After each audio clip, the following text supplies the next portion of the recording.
I was on the air today, and I don't know what we were talking about, and it hit me that Joe Morrissey, who is with us now, owes me $100. Lost it on the Super Bowl with the Pats +5, and so Joe, you're welcome to give that to Michael Coleman or Tyler, who will promptly mail it to me. And I need a little jack for base for March Madness coming up. So the Huns are going to come in handy, Joe. Thank you. Here you go, Tyler. Hundy. There you go, Tyler. All right. Hang on to that, Tyler. Mail to me. I'll give you your address. I'm just going to interject. If the roles were reversed and John owed me $100, I would be collecting it around September of this year. Just saying. Wow, he's gotten better. We put you in. We put you on the pay list. Right. Exactly. Thanks for the 100, Joe. It's always good got to it. have a winner, baby. And no, we're not saying go Tigers. Screw the Tigers. And I tell you what, I hope Framber Valdez loses his first 10 games. I hope he implodes. He's a head case. We got rid of him. He's your guys' problem, not ours. Enough of that. Saxman's here. Joe Morrissey's here. This is a Virginia gang. John Reed's here. Now, before we get into bus tours and before we get into these court rulings and Phil Klein made my head melt the other. I couldn't understand what he was saying. To this day, I don't understand it. So I'll ask you guys. But before we do that, let's get to something that really, really matters, right? So, John, I don't know if your ears were burning today, but we did a little online discussion about whether or not we should have John Reed do a show 6 to 8 p.m. In Virginia, and get take a little Mark Tel Aviv Levin, give him a little hiatus there in Virginia, and John, you were getting a lot of love. John, you were getting the love, baby. I'm just telling you, you're getting the love, John. Well, your audience has always been very, very generous and kind to me, and I appreciate it. So we'll see. I mean, you and I have to talk about this and see whether it'll work out. But I'm excited, and I'm nonstop talking about the redistricting, the gerrymandering, the corruption with the Democrats. I was in Hanover County last night, and they packed this big room. I would guess 250 people showed up, and they were fired up. Like, what do we do to keep from losing our voice in Congress?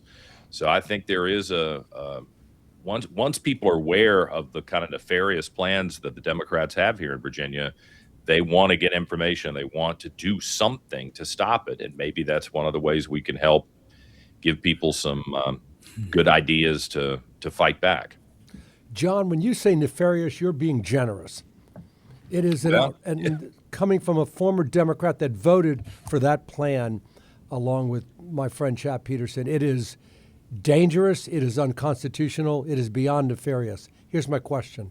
You were in a Republican audience in Hanover, and they were showing their angst and their objection.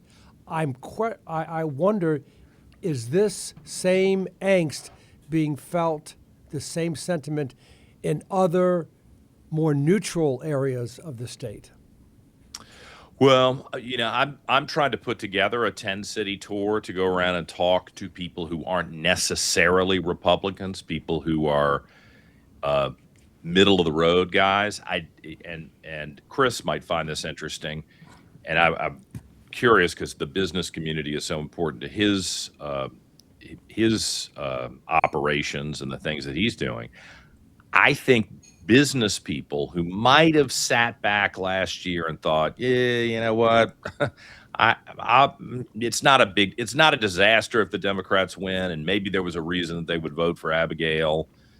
They convinced themselves that would be a good thing. I think a lot of those folks who were my former people, because I was the director of communications at the U.S. Chamber of Commerce, with the tax increases that were immediately put on the table and some of the other micromanaging that we're getting, at least proposed at the state capitol, I think there's a lot of buyer's regret. So if a Republican realizes that their voice is going to be silenced by the same people who constantly talk about how important democracy is, that their new voice will be somebody up in Fairfax County if they're like somebody in Northern Virginia is now going to be their congressperson if this goes through, I think there is a palpable alarm. I don't want to say last night was pitchforks and torches, but it might have gotten close to that by the end of the evening. Wow. Chris? People are pissed. What about it? What do you want me to go with, John? Well, I mean, you've done some polling on this. Yeah. You called me the other day and convinced me that this was not a lost cause. In fact, you're very reticent. I mean, you're very reticent to say anything. I mean, you know how you are. You just you call balls. I don't do hyperbole. Right. You call balls and strikes, Mm-hmm. and you told me that I was wrong in thinking this was a lost cause, and that you had enough evidence that this was potentially winnable. Oh, Explain. yeah. Well, I've seen 3 polls, one public Roanoke College poll. I've seen 2 private polls that all 3 polls show the support for gerrymandering is under 50 points, is under 50. That says to me, before this thing is really getting discussed, this is before the ads really hit. This is before, there's a lot of ads out there. It says to me that this is going to be a very close vote, and obviously turnout driven, but the turnout's going to be so low, mid-20s, I mean, around 1.2 million to 1.5 million people. It's a very winnable fight for those of you who are like myself, who are opposing the gerrymandering efforts that are going on right now. I would just tell people to go out and vote and tell people to vote alongside of them. And I think this is going to be a word of mouth campaign. Well, let me tell you what I'm seeing in Richmond, John Fredericks, because I know you're in other parts of the country often. There is a large commercial block that has been purchased for commercials, and they talk about free elections. And they tie it in to Trump, and they say, we need free elections. And they even have a spokesman who used to be on the redistricting commission. And it says, if you want free elections and making things proper and good, then vote yes. It is a completely disingenuous message and commercial, because we all know, every rational person out there knows that this referendum, if it passes, is a vote for unfettered gerrymandering. But that's not what I'm seeing in the commercials, and that scares me a little bit. And I'm hoping that the opposite side will come along. I'm doing everything I can to tell Democrats that I see. I'll be speaking to groups in Petersburg, and I'll tell them, listen, this bill, this referendum, you must vote no if you detest gerrymandering like I do. But I just don't know what the pulse is in the rest of the Commonwealth. So, Joe, yesterday I had Professor Klein on from Liberty University, whose daughter is a council member in Lynchburg, used to be Attorney General of Kansas, so he knows a little bit about the law. You're the only lawyer here. He was telling me, and I was trying to grasp it, he was telling me that the first ruling by the Supreme Court that punted a decision until 2 days after the referendum, he said... Supreme Court. The Supreme Court. He said the Supreme Court. He said that was only for Tazewell. That wasn't statewide. And then he said then came the stay, or the injunction by Judge Hurley again, saying, no, you can't have this election. It's illegal. And now he's saying the only way this election can go forward is if the Supreme Court has to rule on Hurley's injunction and stay it, or overrule it, or the Board of Elections just ignores it and goes forward anyway. And he said at that point, Hurley can hold them all in contempt. And like he said, well, what the Virginia Supreme Court did was really not make a decision. They just made it on Tazewell, one community, so it was very narrow. What was he talking about? First of all, when Judge Hurley made his initial ruling, and I think should be a chapter in Profiles in Courage. He did the right thing by saying that this legislation calling for the referendum violated the Virginia Code and violated the Virginia Constitution. A great ruling, and I don't say this with any degree of arrogance, but it was consistent with what I told you, John, months and months ago. Then the Supreme Court did something that I thought was maybe a little unique, but I understood it. And they said, we're going to allow the referendum to go forward. Now, here's why they did that. They want the people to make the decision. It's not unlike a defense attorney making a motion to strike. Judge, strike the Commonwealth's evidence, take it away from the jury. And the judge says, you know what? I'm going to take that motion under advisement. I'm going to let it go to the jury, hoping that the jury does the right thing, okay? And then we'll come back and we'll revisit the motion to strike. That's how I saw the Virginia Supreme Court's ruling, delaying it until 2 days after the election. Now, along comes Judge Hurley again and doubles down. No, it's unconstitutional, and the Supreme Court has got to make another ruling, all right? Let me give you a comparison. You may remember in the Bush-Gore debacle for president. The Florida Supreme Court said something. The United States Supreme Court said no. Florida Supreme Court came back and doubled down. United States Supreme Court said no. I see that same comparison here. So I believe that the referendum will go forward, but we have to see what the Virginia Supreme Court has got to weigh in one more time on Judge Hurley's latest ruling. Okay? One more time. As far as this just being applicable to Tazewell, no, that's not accurate. We're all supposed to start voting on Friday, 1 week from today. So, yep. And it sounded to me, you guys correct me if I'm wrong, that the state board of elections has pretty much said we're not abiding by this, or the local people don't have to abide by it. You all keep doing your work, keep getting ready to send out the ballots.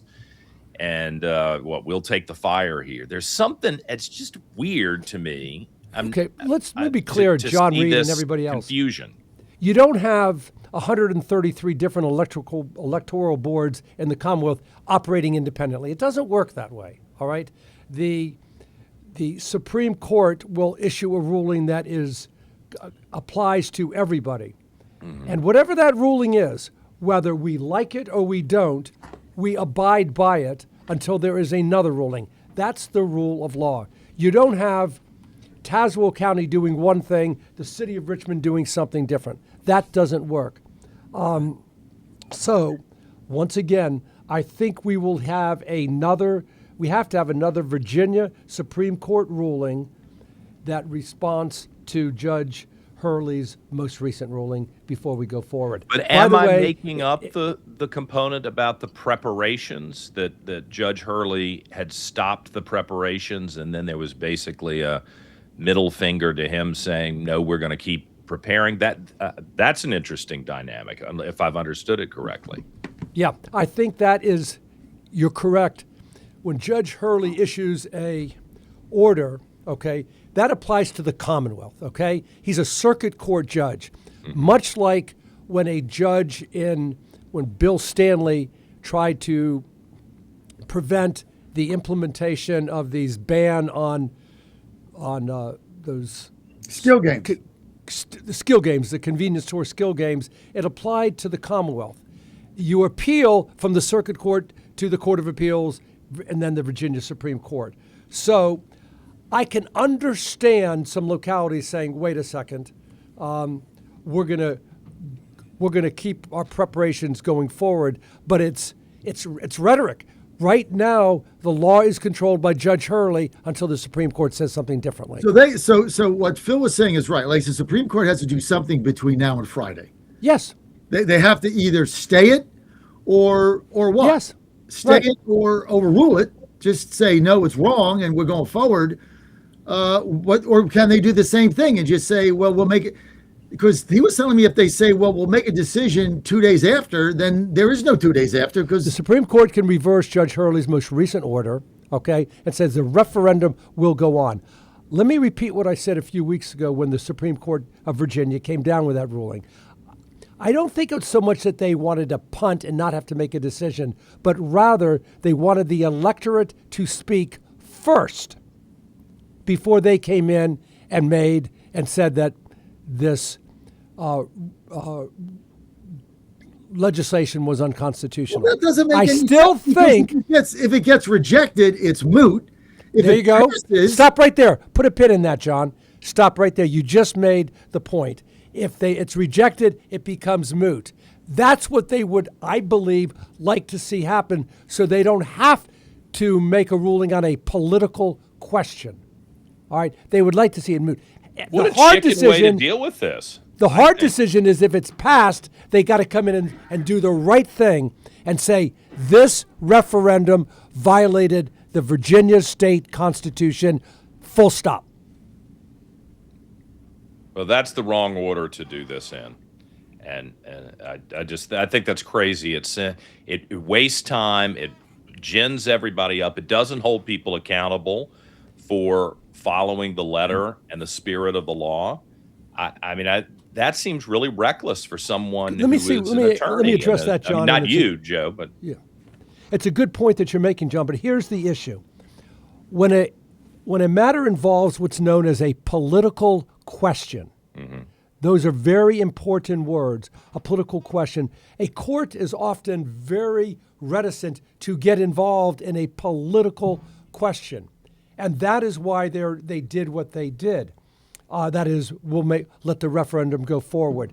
If it was any other matter that the Supreme Court rules on, whether it's criminal law, civil law, something else, they would step in. But at first I thought, why are they doing this? And then when I analyzed it and realized, well, this issue involves a political question. Those are important buzzwords. I can see what they did. Here's the issue, though. Look, I don't think I was happy that we did this constitutional amendment to attempt to take politics out of something that's pretty hyper political and attempt to make it fair. And I said that when Republicans were doing pretty well, when maybe we could have been abusive. So I'd like to be. I'm not a neutral arbiter. I don't want to ever present myself as that. I'm not neutral, but I try to be objective. The question before the court, it seems to me, is whether the rules have been followed. And so whether it was the Republicans trying to do this or the Democrats trying to do this, I get that the court might not want to get into a political question, but this is like reading the instruction booklet and saying, no, you didn't follow A, B, and C. And until you follow A, B, and C, then we're not going to go to this question, regardless of how you feel about it. And that's John what's Reed, frustrating I to me. understand that, and I Yep. agree with you. And I wished that the Virginia Supreme Court had said the following. Notwithstanding the fact that it's a political question, this legislation failed in two specific areas. It failed to follow the Virginia law that requires the posting in all 133 circuit courts, clerk's offices in the Commonwealth. And number two, you can put as much lipstick on it as you want. It violated the existing state constitution. And of course, and the third thing About is the that timing, about yeah, right, sure. when There's we no- do this. Yeah. There was no intervening election between two Right. legislative acts. Come on, 100,000 people, or even more, I can't remember, a million had already voted. So I wish they had done that, but they didn't. I'm hoping John Reed, Chris Saxman, John Fredericks, that their thinking was, we don't want to have to make this ruling, which is the proper one, which I just described. Let's hope the voters reject it. I think, and I'm not saying that I agree with that. I wish that they'd come down firm on it, but I think I think that's their reasoning, John. Well, how many times are we going to sit here and not call out the bad behavior and the really stupid decision making of Democrats who put in this ridiculous 45 days of voting? Because this is another example of people voting without for people who care about it, who aren't just voting D or R. And I still think in Virginia there are a lot of people who are thoughtful folks who go to the ballot and cast a vote. You have this issue where people voted and they didn't know this was coming. And then, not to bring up a sore subject, but you had people who voted early for Jay Jones for Attorney General, who now gets to weigh in on this issue, and they didn't know the full story about Jay Jones. And I've had people tell me, oh my God, I wish I had known that because I never would have voted for the guy. I mean, he's Attorney General. He won under the rules that exist, but the rules that were put in place were done by Democrats. And just in this short period of time, it keeps hitting us in the face. This was a bad idea on their part. It is not delivering thoughtful, reasonable results for the people of Virginia. And quite frankly, you could flip the parties and the same thing could happen. I think we should hold Democrats accountable for this bad decision making. The way the law initially was structured, there were a certain number of reasons why you could vote early. If you were going to be out of town, if you were traveling, illness, things. There were 7, 8, 10 different reasons, and they covered a myriad of areas. And then it got expanded, like, helium in a balloon, and it's wrong. Okay, there's something precious about having a voting day where people make the effort to get out and vote. Do I believe there should be exceptions for elderly people, sick people, people in the military, people that have been traveling? I do. Do I think that the Democrats were correct in expanding it exponentially? They were wrong. And the other point that people don't talk about this much, I do, is what the Democrats did with this referendum. Does anybody not realize that the Republicans will take control of one or all three of the branches in the future and do the same thing?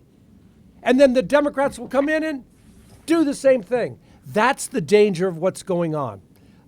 This is why the citizens of the Commonwealth voted for a constitutional amendment that the legislature passed, is to take gerrymandering out of the political party boss's hands. They're not only picking the districts, they are literally picking their preferred candidates in the process.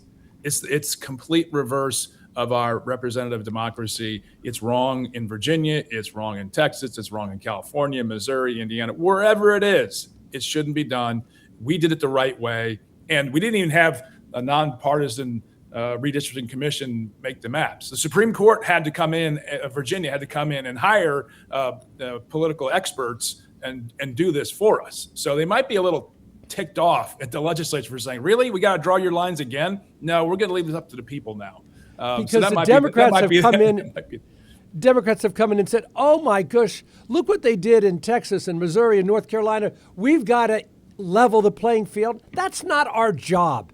That is not our role. We are here to govern Virginia. That's why you have 50 different states. Yes, exactly. You manage the 50 different states with the leadership of those states. And I've lived all over the country, and I will tell you, I hold Virginia to a higher standard than I do these other states. Now, maybe that's my bias. Do you guys really think? I mean, come on. This is you guys really think that if Republicans took over, they do this? They're a bunch of wimps. They would never do this. They'll be fighting and arguing, and somebody would go up and say, I'm better than this. And this is what now they won't.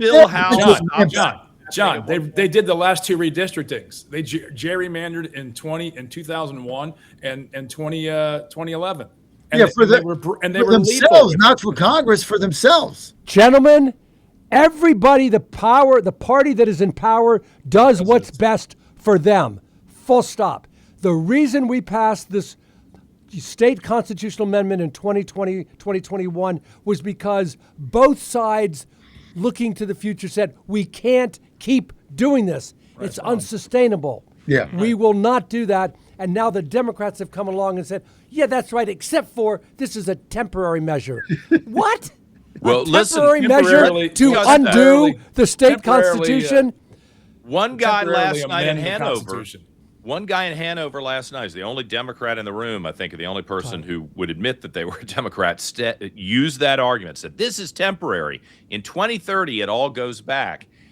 I don't buy that for a second. I don't think that you're going to, the Democrats after the new census, I mean, it's an assumption they'll still be in charge. They've screwed up enough already that, my hope is we're going to expose them for the frauds that they are. But I don't think you're going to have new Congress people who are going to run against Rob Whitman, Jen Kiggins, if they even can run. And then suddenly in a couple of years, they're going to go, oh, okay, let's go back to the way it was. I don't buy that. I don't think that's going to happen. It shouldn't even be a question. Now we're going to have 5 congressional districts from Fairfax County. One county is going to have 5 congressmen representing the rest of the Commonwealth. It's just disgusting. They shouldn't be doing this. They look. They know it's wrong, and their excuses. They don't care, Chris. They don't care. What's best for them? That's what the Democrats are doing, and it's shameful. It is disgraceful. We decided as a Commonwealth in the Senate and the House that districts should look like this: compact, contiguous communities of interest. Not something that stretches like a rubber band from Northern Virginia down to Tazewell. That's not what people want. Compact, contiguous districts that are communities of interest. So, listen, I think I hold out great respect for the Virginia Supreme Court, and I think if it comes back to them, they're going to do the right thing. One final thing. Did you all see Bill Fralin's editorial op-ed piece? It may have been picked up across the Commonwealth, but he talked about the disgraceful gerrymandering that's going on with the Democrats. Yeah. He used to serve in the House with Chris and me. I was on the Democrat. He was a Republican. I sent him a letter. Great op-ed piece, Bill. You were spot on. I hope that clear-thinking people throughout the Commonwealth read this. Let's get to a phone call. Mike in Chester, Virginia, line 2 for the Virginia gang. Go ahead, Mike. Mike just dropped. Why do you guys? Well, that's no good. Maybe he'll call right back. Mike, call back. If you called in to one of these other shows, you're on hold for 6 days, right? Scott in Henrico, line 1. Scott, go. Good morning, John. John, I got good news for you. I am listening to you on 820 AM. Yes. AM radio. Okay. I'm going to make a statement here, and then I'm going to ask the panel a question. Chris, you nailed it last week. Turnout is going to be big on this. And the one thing is, if you live in western Hanover County, I'm not too sure if Ashland has an alliance with Hanover, but if you live in western Hanover County, you got to go almost 30 miles to go vote for this bill at Hanover Courthouse. Now, and John, I'm for you. John Reed, I want you to do a show on here. I like you. Thank you. Okay. All right. And this is the question, John. I asked you this question already. What are the chances that Mark Warner's going to have a challenger in November? And I'm going to go ahead and hang up and listen. Hey, y'all do a good job. Thanks a lot. Thanks, Scott. Mark Warner has, I think, several primary, at least one, if not 2 primary opponents, which is dangerous for him. And then he's definitely got to have a Republican nominee in the fall. So, I think Mark Warner's in pretty good shape to win re-election. Nothing's ever a done deal. But Saxman, none of the Republican candidates are anywhere close to getting the 10,000 signatures. Nowhere close. Well, they have until, June, July? No. I don't think it's that late. I think it's April. The primary, it's in April. The primary is in June. They have till April. Not for the Senate. I heard yesterday for U.S. Senate where you need 10,000 signatures, 2,000 like in each of this separate. Right. By district. It's very the House difficult. stuff is what's thrown into disarray. Right? The Republicans can also have a meeting of the state central committee, I believe, and choose their nominee. If nobody gets on the ballot. Yeah, they can still do that. I talked to a couple of people last night because a few of these candidates had they weren't there, but a few of these candidates had representatives at the Hanover event, which is smart. And I've seen over the course of the last 2 months where I've gone to political events and not been a speaker, just kind of sat in the back of the room just so that I'm not going away and that I want to be supportive of other people, like people were supportive of my campaign. I've had a couple of them say, we forgot the petition sheets. And I was like, go down the street right now and make copies of the petition sheets and get them in this room. you can't afford to pass up an opportunity with 100 people in the room. To get to 10,000 to actually make the ballot is really hard. I underestimated it, and I would not have made the ballot last year if the folks in the Tea Party and a couple of really dedicated John Reed fans had not stayed up till 3 o'clock in the morning for weeks all over the state to get those signatures, to count and throw out the Mickey Mouse and the the ones that said Jimmy Carter, get rid of those and get above 10,000. It's a tough hurdle. It gets rid of people who aren't serious, but it's tough. Well, I think the first ballot hurdle. access laws around the country are way too restrictive. And one of the problems we have in our two-party system and why it's so corrupt is because the people who write the rules don't want competition. And we've got to get better ballot access rules to get people to get on the ballot in every state, in my estimation. You know, Chris, even here in Washington, D.C., I'm running for Ward 2 D.C. GOP chairman, and I have to get 100 signatures of registered Republicans that live in Ward 2. He has to find 100 Republicans in Washington, D.C. that are then willing to, sign my petition. Mm-hmm. And like, you can't knock on doors because there's no doors to knock on. I mean, there's no houses here, so it's all apartments or condos or things of that nature, especially in the second ward, Georgetown and DuPont Circle, etc. But I mean, you got to get on the phone. And what I do is I get on the phone. Stand in front of the gay bar on Friday night and see. Well, the best result that I've had is my log cabin Republicans. Tons of Republicans bailed my ass out. Yeah, they bailed me out, baby. The Trump State of the Union speech, I got 10 signatures there. And now I got them all volunteering for me. But you got to get on the phone, and I got to make calls, and then I get 1 out of 8 people answer. And then you got to make an appointment, 3 p.m. I'll see you at your home. You knock on the door, ring the bell. They come out and sign it. I mean, it is an arduous process. And D.C. makes it tough. But, what they say here is we don't want gadflies on the ballot, right? If you're going to run for Ward 2, you got to get out there and get, 100 valid people, or you're not on the ballot, dude. I mean, it's simple as that. So they're telling me, because I whined about it, and they said that protects not serious candidates from junking up our ballot. That was their argument to me. Well, there's a way to do it that gets rid of the gadflies and the ne'er-do-wells who are just trying to muddy up the system. 10,000 statewide. We had several presidential candidates, I think in 2016, not make the ballot, and they lived in Virginia. I think it was Rick Santorum and Newt Gingrich. Because Gingrich handed him in. Gingrich handed him in, and they were, 30% of them were like fake. They hired some team, and because I was for Gingrich in that day. I wasn't involved in the Virginia effort, but like 40% of them, he handed in like 15,000. There were like 70, like half of them were like fake. So they did the challenge, and they were tossed out.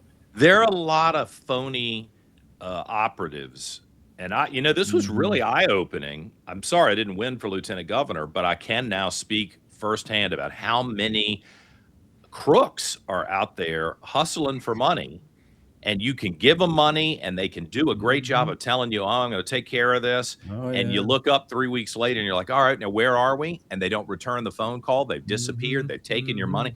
I mean, there are a lot of crooks in this political game. And I don't know. I've been fortunate my whole life to deal with legitimate people. But when you're scrapping, and when you find out, even if it wasn't your choice, that wow, the establishment is against me, I got to go a different direction to be successful. You begin to encounter a lot of the crooks out there. It's a mess, man. It's crazy. Mike in Chester, line 1. Mike in Chester, Virginia, go. Sorry, fellas. They gave a caveman a lightsaber when they gave me a damn smartphone. My question is this: does anybody actually believe if the Democrats make this happen and get a supermajority, they're going to vote to undo it? No. No. They're going to jam it down your throat. I mean, it's never been a question in my mind. It's like, of course, why would they tell 5 congressmen, hey, we're going to put you all in one district now? That'll be fun. What the hell? The thing Not a is, chance. they don't. The commercial does this. They stress it's temporary, but it's one of those things that once it's done, it's going to be hell on earth to try to undo. Yeah. Most things in government are so temporary, right? You know, you talked, John Welfare. Reed, about the difficulty in getting on the ballot, about the number of signatures, and 10,000 is probably too much. You got to do something to show you have skin in the game. But even if the person is successful in that, the mother's milk of a campaign is money. You saw that, John. And my 8-year-old, God bless her, she does not. If she could get elected if she had Mark Warner's money. Okay, he's got $20 million in the bank right now. Oh my Lord. 20 million. Second His personal richest check senator account. in the United States Senate is Yeah. our Got to Senator be Mark worth over Warner. $500 million. So I don't know if Wow. he's even challenged by a Democrat, and if he is, they're not going to be able to raise the money. John Reed, you saw the problem with that. The other point that you made about grifters, John, made me think of the following. You're right, there are grifters in politics. Can I tell you, can I share with the gang who I think is the number one grifter in the United States Congress? God, go ahead. This will be Her initials are Ilhan Omar. She came to the United States House of Representatives with zero money. Community activist, you know what that is. Okay. No money, nothing. Do you know how much she has now? Personal wealth? Personal wealth. 30 million. How does that $30 happen? million. I don't know, if you John, I work hard, drowned you you out. save. Say it again, John. How did that happen? How does it Yeah. happen? Yeah. I'm So sure she's I fiscally played my conservative. cards wrong. I'm sure she hoards her pennies like the rest of them, and she socks her money away and invests in some 401ks and some money market funds, like the old-fashioned way of building wealth. she was being interviewed, and somebody said, "Well, what about this winery that you have controlling interest that you didn't announce or you didn't put on your economic interest? Oh, this winery. Where does she get all this money?" Let me tell you how they get it, folks. They get in there, they throw barbs at the president. They're constantly raising money. And then question is, what do they do with that money? She comes in with nothing, and now has a net worth over 30 million. How does that happen? People should be Grifting, mad. capital G. 4 years. Yeah. People should be mad about it. And the bad thing for somebody like me who is involved in politics and has been a commentator on politics, because I really would like to make things better in my home state and live in peace and, maybe make some money for myself and just have a happy life, and I don't know if it's always been this way, but it's dominated by whoever is the angriest.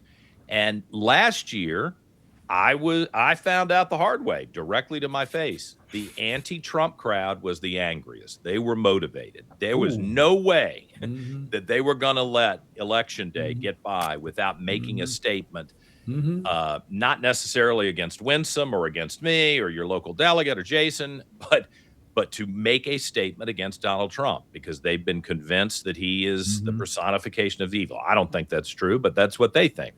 And I'm glad you're sharing that story, Joe Morrissey, because last night in Hanover, there were a lot of Republicans who, just from their body language, they're mad that their representation in Congress, their voice, their ability to be communicative about what they think should happen in America is about to be stripped away from them in a very cynical way. And when it comes to this particular election on April 21st, I hate to say it, the Republicans may be madder, more angry than the Democrats, and that may carry the day. That's not the way our society should be. I don't like that, but something's got to motivate people to say, enough of this. Let's get back to, everybody's going to fight. There's always fights, but some sort of civility here. I keep saying the gentleman's agreement, because that's what I grew up with, but some sort of agreement where we're not going to behave like this. And there's doesn't seem to work. What's the Newton's law of motion? Every action results Has an in equal and opposite. Yeah. My equal and opposite reaction is going to be voting in the Democratic primary if this thing goes through and endorsing a candidate or multiple candidates. I'm fine. If we're all Democrats now in Virginia, if 90% of us are supposed to be Democrats, and because these districts are locked up, they're well over 55% districts.